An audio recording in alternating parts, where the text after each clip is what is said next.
Makita nato sa Ebanghelyo o sa unang pagbasa na kung magsangyaw ta sa Ebanghelyo, ang una gyud na requirement sa Ginoo kana gyung simplicity of life. Munang niingon si Kristo, ayaw mo pagdalag puntil, kwarta, ilisan, simplicity of life, dili complexity of life. Linyay mong tupad, ina simple ra imong life. Oy, ang kalibutan karon nagtudlo og daghan kaayong mga butang nga angay natong huptan kuno aron ta malipay gikan sa house and lot, cars, money, degrees, honors, gadgets, pleasures. Grabe kayong kalibutan makadiman to the point na naggubat na ta, nagpinatyanay na ta, nga linog na ta tungod aning atong pagka-materialistic. So ang Ebanghelyo nagtudlo gyud nato simplicity of life, poverty. Ug sa ubang awhag ni Kristo, bulahan kamong mga kabos. Emphasize kay na niya. Nya kita no di kita maminaw. Gikinsa ninyo dinhi ang naning kamot mahimog yung kabos taas ang kamot. Lahi inyong gipaning kamutan mahimong dato. Mauna mga brood yun, mga brood aron lang yun madato, bahala nag didto magpakasa nasad, bahala nagbiyaan ko ng akong mga anak, dili ni pagtamay sa ni abroad ha. Ang ako lang, check your priorities and way of life, kay dili na nato pwedeng himuong rason nga aron maarang-arang among kahimtang, kay wa gyud mag-promote ang Ginoo ana. Ang gipromote sa Ginoo is holiness of life. Kung mudaghan mang imong kwarta, kinahanglan holy ka. Ug unsa may sunod? Detachment from persons and things. Ningon si Kristo, kung makanha na mo sdan, ayaw mo pagtimbaya bisan kinsa. Di ba magsiglamano ba? Ay kog kalimti, ay kog kalimti, ay kog kalimti. Kusog magkaya na. Hay, oh sige, limot ha, unsa may kinahanglan nyo diha? Ingos Kristo, lahos. Ayaw pagsigig. Lamano ang mga tao, aron lang yun ka musikat. Karon perti na to makapasikat, dinhi social media, hala yun, pasikat yun, tag-unsa na lang gibuhat, managhubo na lang. Tanaw ra ba sa kuusahayan na? Haron lang yun musikat. Daghang view. Maghimog mga imposible, maggamit ana mga AI, mahimo na lang hinoong mga pangilad, aron lang gyud daghang mo view, maghimog kontrobersiya. Di na gustos Kristo ana, nakita mo'y i-view. Ang gusto ni Kristo, mahasintro ang mata ug ang hunahuna sa tao sa Ebanghelyo. Muna si San Pablo, nibiyaan siya, warasan siya maproblema. Nihangyo rapod siya nila ni Lucas, ni Marco, harimo diri. Diay, si Lucas, raydi ay kuyog nako, gibiyaan ako ni Barnabas o kisa patong usa. Tito, gibiyaan ko nila, warasan siya maghilak-hilak na I cannot do anything. Detachment. Kamu mga asawa, detach from your husband. Husband, detach from your wife. Bitaw. Kaya usahay ka ng inyong husband, ka ng inyong wife, muna'y mudahan ninyo sa impyerno.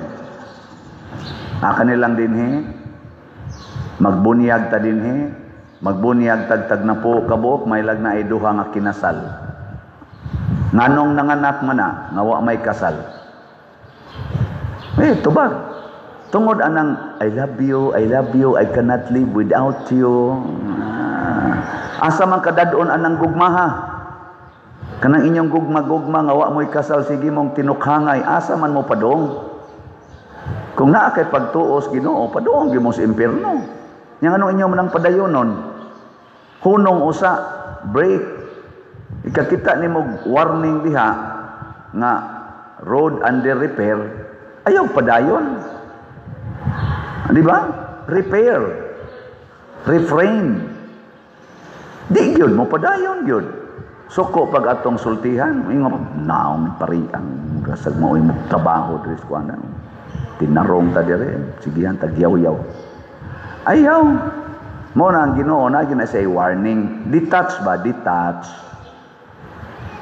Ikatulo, ang pag-antos si San Lucas na martir, si San Pablo na martir, si Santiago martir, San Pedro Kalungsod martir. Linya imong tupad, ing nagusto kang mamartir, gusto kang mamartir or gusto kang mamartin? Oh, yang ato ro mga leaders atong naso dili gustong mamartir. Protektahan nila si Martin. Mao na. Hapit na lang tanan gibuhat aron lang gyud ikapasangil sa laing tao ang ilang hugaw nga gibuhat sa atong nasod ug ang ilang pagpangawat ug pagdugmok sa atong ekonomiya ug sa atong moralidad dinhi sa Pilipinas. Siging pasangil og lain, nagpatong-patong na ang ilang pagpamakak ug ang ilang pagpangilad nato. Tanawa ra guna kanang ilarong gipangbuhat gikan sa Blue Ribbon Committee para Flood Control, ICI. Ana, hain pa dong ang ilang hearing, tuwa pa dong sa mga taong dili gyud mo itinuod nga author. Kaybaw na ta ana. Kaybaw na ta. Di man gustong mo antos kung ang leaders di na gani gustong mo antos, daghang tao ang mag-antos. Pero kung ang mga leaders mo antos, sama nila ni San Pablo, nilang San Lucas, Santiago Apostol, kani si Jesus, nag-antos, purting daghan ng taong malipay, maura man na. Ako, tanaw ninyo, nag-antos ko din hiwa. Sus, hapit nagisi na lang nimbaba na kong baligyag slat.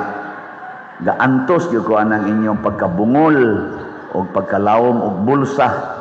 Di yun kakuot anang 100 pesos para lang ipalit og slot. Daw kay musta na, no? Pero congratulations sa mga manggihatagon. Congratulations. Pero murag wa man mo kaabot og 5% sa tanang nagsunod nako. Ang mga manggihatagon bawa kaabot og 5%. Ngayon, minaw ta Padersiano, kay lingaw ni, pero inighisgot og slot, ay, sirado na, sirado. Ala, bantay gyud mo sa Ginoo. Antos ag palit. Ako sad antos akong baligya, hangtod matapos ang kalibutan. Inantosay ta. Ligi, linya imong tupad. Ina, promise nako. Sugod na gyud kog palit kada adlaw og slot. Ina. Kada adlaw yun. Ang uban wa yun, muling sa gabiha sa dana padir, kada adlaw, patay sa dana padir. Ato na, reklamo na, mo palang gani pagsulti, mo pa gani kasugod, reklamo na. Mao na, ang resulta, dili gid ta maluwas. Ang tubag nato sa Salmo, unsa may giingon nato? Sayop-sayop ra ba to? Ang imong mga higala nagtug-an sa himaya sa imong pagkahari, Ginoo. Kinsa ninyo dinhi ang mo claim nga higala mo sa Ginoo? Taas ang kamot. Ang dili mo isa, higala siyawa. Sige na. Ana. Karon, nagtug-an sa imong pagkahari, Ginoo. Hari gani sa ato pakitang tanan ulipon. Nya kay ulipon man di gid ta mosupak og unsay isultis hari. Di ba? Nya unsa may gisultis hari? Slut gyud. Sell everything you have and give it to the poor. Mao na generic nga gisulti sa hari. Mao na dinhi kaning 72 ka mga disciples ni Jesus, pagsulti niya nga panglakaw mo, ayaw mo pagdaag bisan unsa, pasabot gibiyaan nila ang ilang bahandi. Gasunod na sila sa tingog sa ilang hari. Ang ilang bahandi, ang ilan ng higala nga hari sa langit ug sa yuta.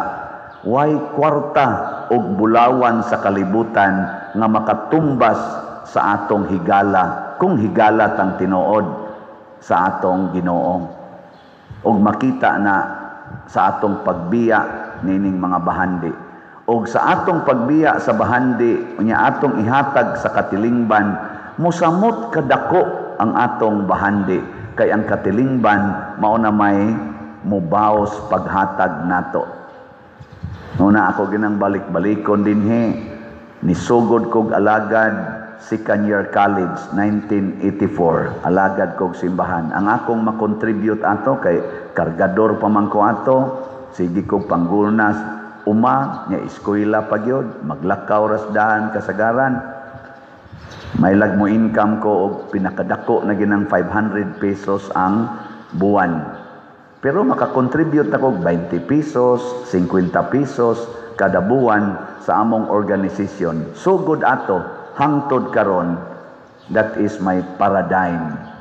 O gikan sa piso-piso nahimong gatos-gatos ang akong makontribute, hangtod nahimo ng libo-libo, karon gani moabot nag milyon ang akong makontribute. Pero kanunay nawa ko'y kwarta. O ano man, agianan rata sa grasya. Agianan. Siguro agyod na agianan ka, dili ka clog up nga agianan. Kana bitang tubo nga mo clog up, gahapon nagkagubot may kay di na mo agas dito sa babaw, clog up kay diri sa ubos. Naku, putla na, tangtanga na, pagtangtang agas dayong tubig. Okay. Katapusang lingi sa imong tupad. Ing nadili ka tangtangonon, agianan ka kasaslat o clog up. Sige, katong mga maayong agianan, manindog ta. Ang clog up, panguli na mo.